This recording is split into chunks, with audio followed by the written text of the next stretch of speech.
ناظرین کرام، اگلا پروگرام ہے راہ عمل۔ تو چونکہ آنکھ اور کان یہ محبت لاتے ہیں، اس لیے اللہ نے ان کا تذکرہ کیا، اور اس کے بعد ہاتھ اور پاؤں کا تذکرہ کیا، اس لیے کہ جو محبت دل میں آ جاتی ہے ہاتھ اور پاؤں اس کے اوپر جم جایا کرتے ہیں۔ پھر یہاں نقطہ دوسرا کہ نبی علیہ السلام کہ اللہ تعالیٰ نے یہاں پر زبان کا تذکرہ کہیں نہیں کیا، میں اس کی زبان بن جاتا ہوں جس سے وہ بولتا ہے، یہ نہیں کہا۔ ہاتھ کا تذکرہ کیا، پاؤں کا کیا، کان کا کیا، آنکھ کا تذکرہ کیا، اس لیے کہ انسان زبان سے بسا اوقات ایسی بھی بات کر لیتا ہے جو دل میں نہیں ہوتی، تو اللہ نے فرمایا میں زبانی دعووں پہ یقین نہیں رکھتا تمہارے، مجھے تو حقیقت دیکھنی ہے۔ ہاتھ اور پاؤں تب دل میری محبت پر جمیں گے جب دل میں محبت آئے گی، اس لیے زبان کا تذکرہ نہیں کیا۔ تو اللہ کی بارگاہ میں زبانی دعوے نہیں چلتے، ہم کریں تو کچھ نہیں اور اپنی زبان سے اللہ کے بڑے عاشق بنتے پھریں، نماز میں سستی، تکبیر اللہ میں سستی، تہجد کی توفیق نہیں، اور بات کریں تو جی ہم تو اللہ کے بڑے عاشق ہیں، ہم تو بڑا ذکر کر رہے ہیں۔ فرمایا میں تمہارے زبانی دعووں سے جو ہے وہ مطمئن نہیں ہوں گا، اس لیے اللہ نے یہاں زبان کا تذکرہ ہی نہیں فرمایا۔ پھر ایک اور علمی نکتہ کہ اس میں فرمایا فَبِي يَسْمَعُ وَبِي يَبْصُرُ۔ اب ایک طالب علم یہ سمجھتا ہے کہ بی کی بجائے لی کا لفظ ہونا چاہیے تھا، میرے لیے وہ دیکھتا ہے، میرے لیے وہ سنتا ہے۔ لی جو ہے اظہار کے لیے اس میں غایت اور خصوصیت پر زیادہ دلالت ہے، مگر یہ غلطی ہوتی اس لیے کہ بی کے لفظ میں جو مناسبت ہے وہ لی کے لفظ میں نہیں۔ چنانچہ جب فرماتے ہیں بی یسمعو، اس کا معنی یہ کہ بندہ اس حال میں دیکھتا ہے کہ اللہ اس کے ساتھ ہوتا ہے، اس حال میں سنتا ہے اللہ اس کے ساتھ ہوتا ہے۔ یہ اس معیت کا تذکرہ تھا جو اللہ تعالیٰ اپنے چاہنے والے بندے کو عطا فرما دیتے ہیں، اسی معیت کا تذکرہ ہے ان اللہ معنا، اسی کا تذکرہ ہے ان اللہ لمع المحسنین، اسی کا تذکرہ ہے ان معی ربی سیہدین، اسی کا تذکرہ ہے اننی معکما اسمع و ارا۔ یہی محبت تصوف میں بھی مطلوب ہوتی ہے۔ چنانچہ ہمارے سلسلے کا جو 16واں سبق ہے وہ مراقبہ معیت ہے، گویا سارے ذکر اذکار کرنے کے بعد جو آخری نچوڑ ہوتا ہے وہ یہ کہ اللہ اپنی معیت عطا فرما دیجیے، اور سالک کو ان اسباق کے کرنے پر اللہ تعالیٰ کی معیت نصیب ہوتی ہے۔ پھر ایک علمی نقطہ اور کہ جو بندہ ایسا بن جاتا ہے وہ مستجاب الدعوات ہوتا ہے۔ اللہ تعالیٰ فرماتے ہیں وَلَئِن سَأَلَنِي لَأُعْطِيَنَّهُ، وہ ہاتھ اٹھاتا ہے میں اس کے اٹھے ہاتھوں کو قبول کر لیتا ہوں، وہ مجھ سے پناہ مانگتا ہے میں اس کو پناہ عطا فرما دیتا ہوں۔ چنانچہ اللہ تعالیٰ ایسے محبوب بندے کو اگر مصائب و آلام عطا بھی کرتے ہیں تو وہ اس کے درجات کو بڑھانے کے لیے کرتے ہیں۔ ہم نے دیکھا بعض لوگ کہتے ہیں او جی ہم دین پہ زیادہ آگے نہیں بڑھنا چاہتے، جو دین پہ آگے بڑھتے ہیں آزمائشیں شروع ہو جاتی ہیں۔ یہ تو انتہائی بے وقوفی کی بات ہے، اس لیے کہ اگر چھوٹی موٹی آزمائش سے اجر بہت زیادہ بڑھے تو پھر اس آزمائش کے لیے تو خوشی سے تیار ہونا چاہیے۔ جن کے دل میں اللہ کی محبت ہوتی ہے وہ اللہ تعالیٰ کی طرف سے دیے ہوئے غم و آلام سے بھی محبت کرتے ہیں۔ اس لیے کسی نے کہا تیرے عشق نے مجھے غم دیا، میرے غم کی عمر دراز ہو، تیرے عشق نے مجھے غم دیا، میرے غم کی عمر دراز ہو، وہ مقام آئے خدا کرے میرے عشق پہ تجھے ناز ہو۔ بندہ جب اللہ سے محبت کرتا ہے تو عشق میں ایسا مقام آتا ہے اس کی محبت پہ اللہ کو ناز ہوتا ہے۔ پھر اللہ تعالیٰ فرشتوں میں تذکرہ فرماتے ہیں دیکھو یہ میرا بندہ نوجوان خوبصورت دل میں گھر کرنے والی بیوی پاس تھی مگر میری محبت نے اس کو جگا دیا، یہ مصلی پہ کھڑا تہجد پڑھ رہا ہے۔ تو اللہ تعالیٰ اس بندے کی محبت کا فرشتوں میں تذکرہ کرتے ہیں۔ ایک نقطے کی بات اور بھی سمجھ لیجئے کہ اللہ تعالیٰ جب بندے سے کوئی چیز لیتے ہیں تو دستور یہ ہے کہ پھر اس کو ہمیشہ بہتر کر کے بڑھا کے اس بندے کو واپس فرماتے ہیں. دنیا داری کا مسئلہ نہیں ہے کہ جو لی اتنی بھی نہیں دیتے، اس سے بھی کم دیتے ہیں. اللہ تعالیٰ کا معاملہ اور ہے. اللہ تعالیٰ بندے کو اگر آزماتے ہیں اور اس سے کچھ لیتے ہیں تو جب واپس کرتے ہیں تو پہلے سے بڑھا کر دیتے ہیں. اور اس کی دلیل قرآن پاک سے جو ہے وہ ملتی ہے. ایوب علیہ السلام کو اللہ تعالیٰ نے آزمایا، ان کو بیمار کیا، ان کے بیوی بچے بھی فوت ہو گئے، مال و دولت بھی چلا گیا. پھر اللہ تعالیٰ نے جب آزمائش ختم فرمائی، اللہ تعالیٰ فرماتے ہیں وَوَهَبْنَا لَهُ أَهْلَهُ وَمِثْلَهُمْ مَعَهُمْ، ہم نے ان کو ان کے اہل خانہ عطا کیے اور ان جیسے اور بھی ان کو دیے. رحمتا منا وذکرا للعابدین، یہ ہماری طرف سے رحمت تھی، ہماری طرف سے ان کے اوپر ایک انعام تھا، اور یہ تھا کہ بعد میں آنے والے جو نصیحت پکڑنے والے ہیں ان کے لیے بھی یہ ایک یاد رکھنے کی بات ہے. ہم جب لیتے ہیں تو تھوڑا لیتے ہیں، لوٹاتے ہیں تو بہتر لوٹا دیتے ہیں. اسی طرح اللہ تعالیٰ نے سیدنا ابراہیم علیہ السلام سے قربانی مانگی بیٹے کی، تو جب اسماعیل علیہ السلام کی قربانی دی تو اسماعیل علیہ السلام قربان نہیں ہوئے. اللہ تعالیٰ نے مینڈے کو قربان کروا دیا، اسماعیل علیہ السلام کو بچا دیا. مگر اللہ تعالیٰ پھر قرآن پاک میں فرماتے ہیں کہ ہم نے اسماعیل کی قربانی کے لیے کہا تھا وَوَهَبْنَا لَهُ إِسْحَاقَ وَيَعْقُوبَ نَافِلًا وَكُلًّا جَعَلْنَا صَالِحِينَ. پھر اللہ تعالیٰ ایک بیٹے کی قربانی لیتے ہیں اور دیکھو پھر اللہ تعالیٰ اس کے بدلے ان کو اسحاق علیہ السلام اور اسحاق علیہ السلام کو یعقوب علیہ السلام بیٹا عطا فرما دیتے ہیں. بیٹا مانگا تھا پوتے تک عطا کر دیا جب واپس کیا. تو یہ دستور یاد رکھیے، اللہ تعالیٰ جب لیتے ہیں تھوڑا لیتے ہیں اور بہتر واپس کرتے ہیں. اللہ تعالیٰ نے آدم علیہ السلام کو جب جنت سے نکالا تھا اس وقت ان کی ساری اولاد ان کے صلب میں موجود تھی، لیکن اللہ تعالیٰ نے جب ان کو واپس جنت بھیجنے کا وعدہ فرمایا تو ان کی اولاد کو اللہ نے دنیا میں نقطہ کمال پہ پہنچایا، سب صلاحیتیں عطا فرمائیں. جب نقطہ کمال کو پہنچ گئے اب اس کامل حالت میں ان کو واپس جنت عطا فرمائیں گے. نکالا تھا تو اس وقت کمزور کیفیت تھی، جب واپس جنت عطا کی فرمایا ہم تمہیں کامل بنا کر جنت عطا فرمائیں گے. تو یہ دستور یاد رکھ لیجئے، اللہ تعالیٰ جب اپنے پیاروں کو آزماتے ہیں تو تھوڑی مشکل دیتے ہیں اور اس کے بعد ان کو زیادہ اجر ثواب کے ساتھ وہی چیز واپس لوٹا دیا کرتے ہیں.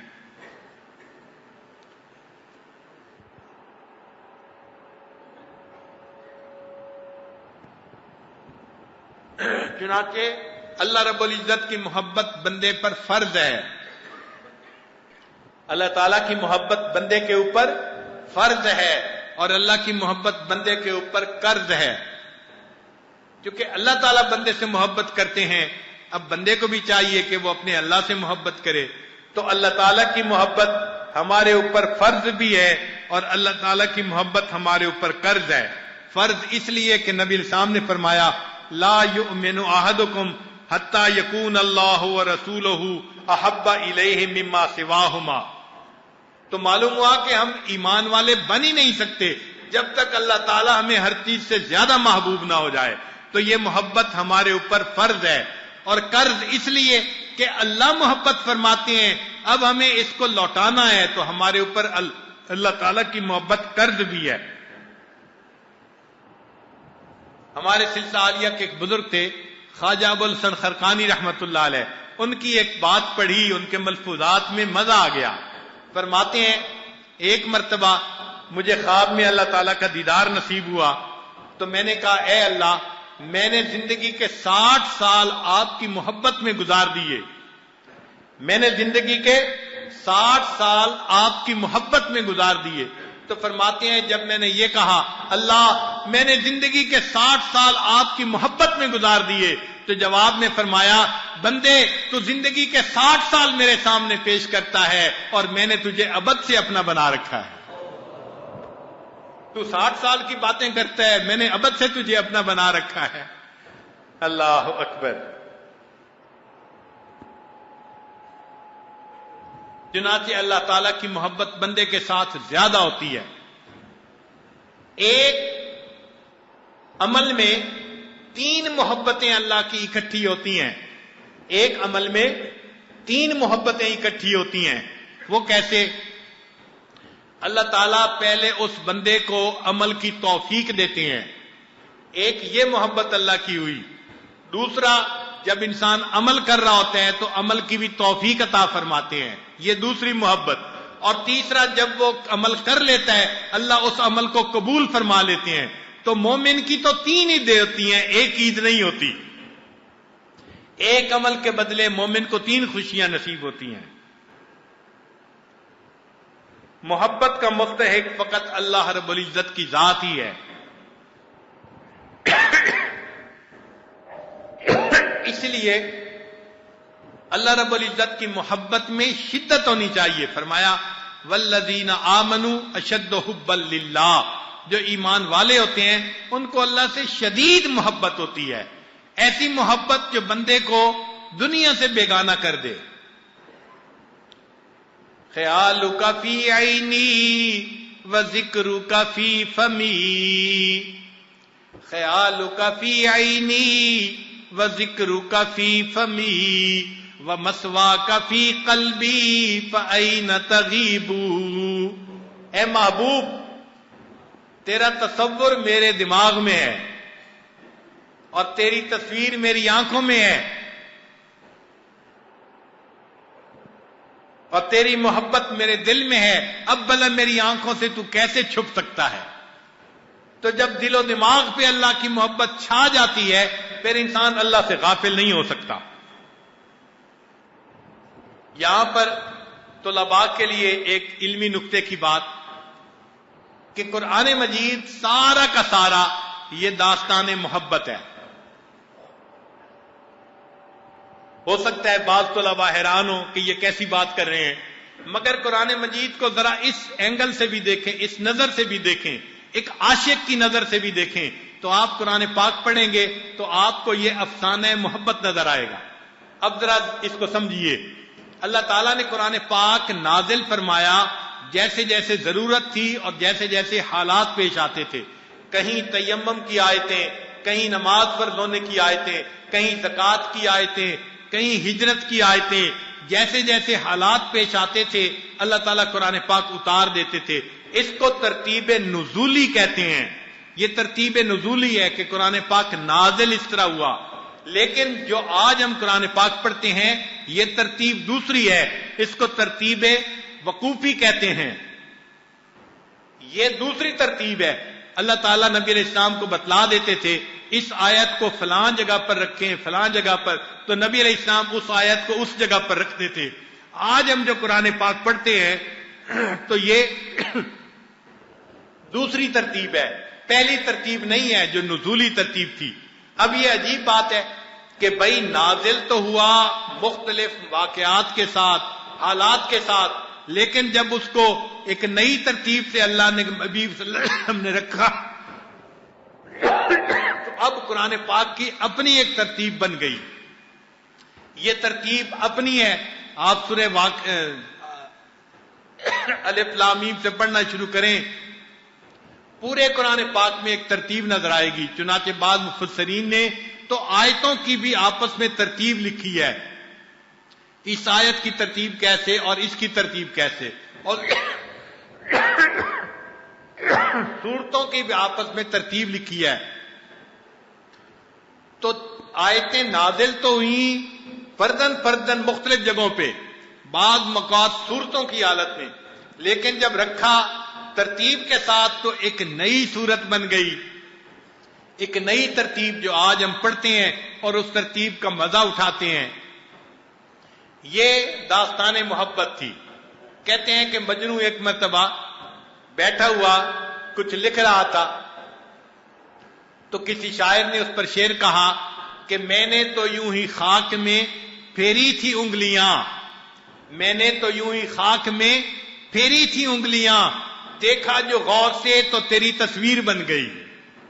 یہ محبت ہوتی ہے کہ بندہ انگلی پھیرتا ہے تصویر بن جاتی ہے۔ یہ اللہ کی محبت ہے کہ آیتیں تو مختلف مقامات پہ نازل ہوئیں لیکن جب ان کو رکھوایا گیا تو وہ ایک داستان محبت بن گئی۔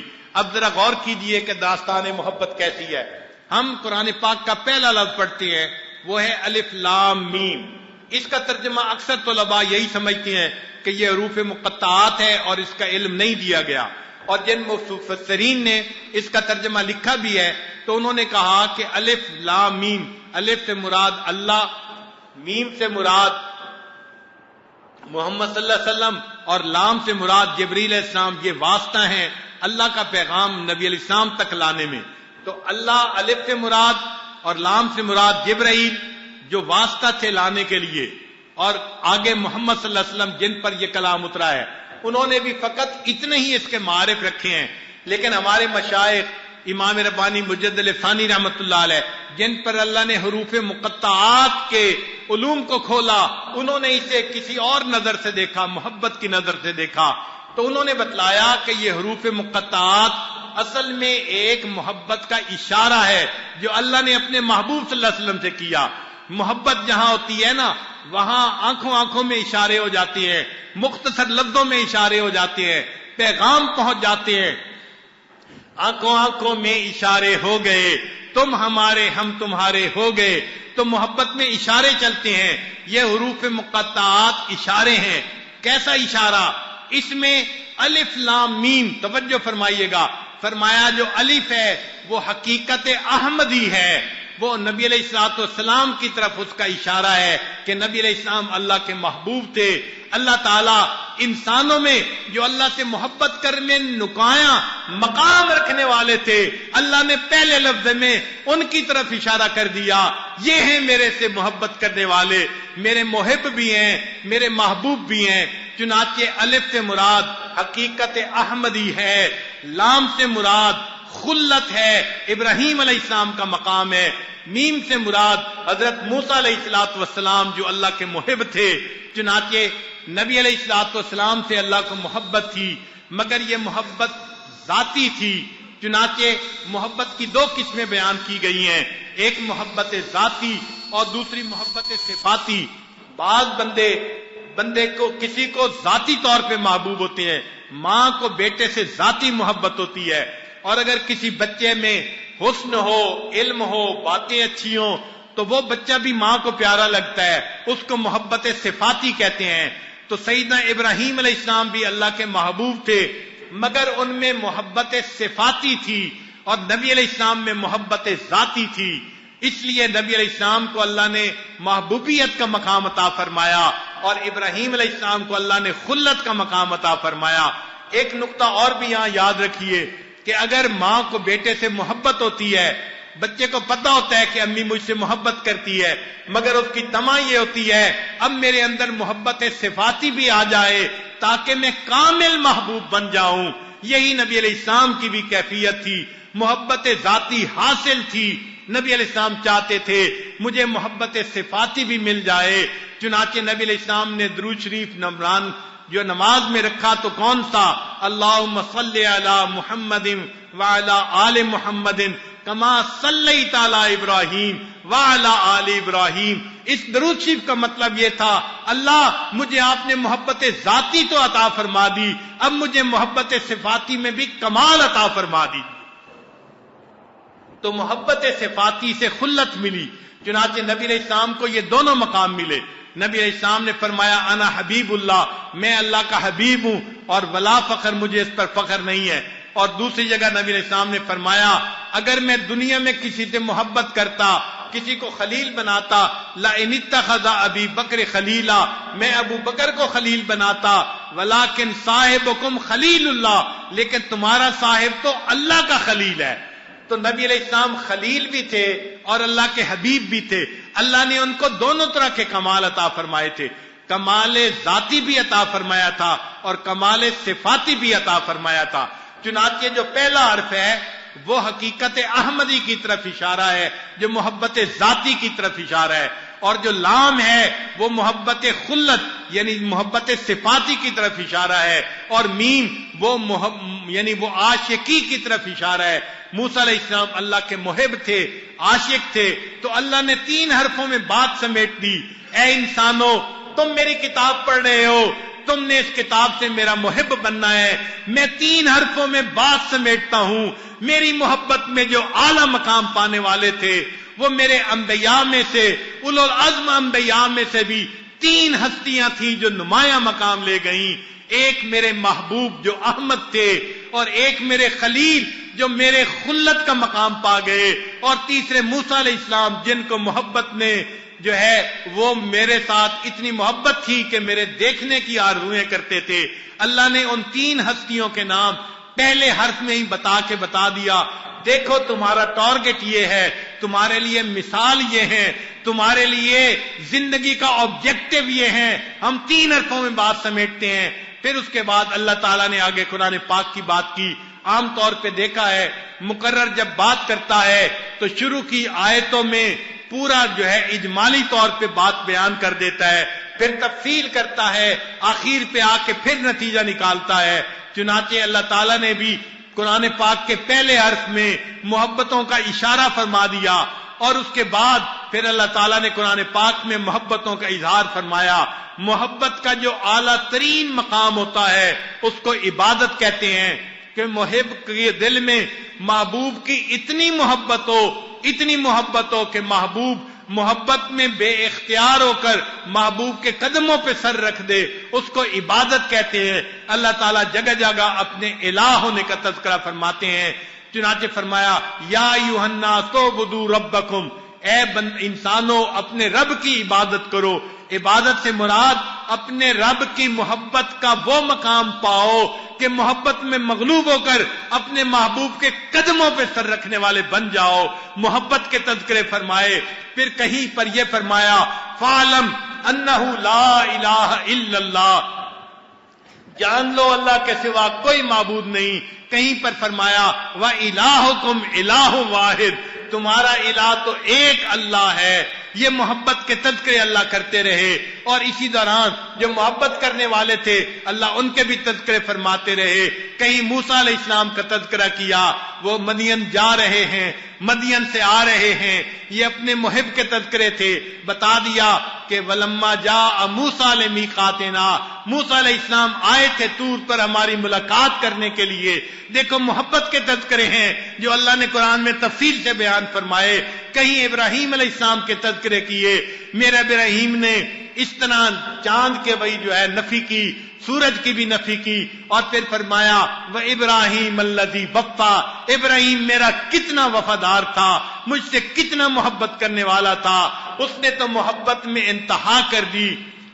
وہ محبت ان ابراہیم کان امہ قانتا للہ حنیفا ولم یکن من المشرکین، وہ میری محبت میں کسی کو شریک نہیں کرتا تھا. شاکرا لانعمہ، میری نعمتوں کا شکر ادا کرنے والا تھا. اجتباہ وہداہ الی صراط مستقیم ثم اوحینا الیہ، اور میرے محبوب پھر ہم نے آپ کو وحی کی ان اتبع ملت ابراہیم حنیفا، آپ بھی اسی ملت کی پیروی کیجیے.